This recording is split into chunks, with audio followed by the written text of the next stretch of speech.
Nou, merkbeentjie, bietjie van daarop sit. Hulle gaan nou net opkom. Net eers die worsie klaar kry.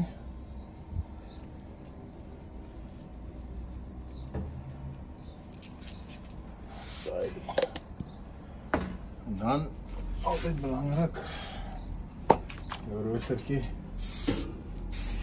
koek en sprei.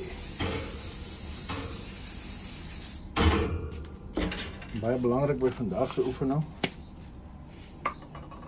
Ronde braaibak, ronde rooster vir wors. We gaan net eers 'n proefstukkie braai.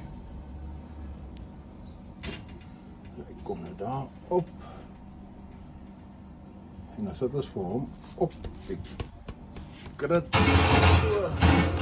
Kokies is lekker warm.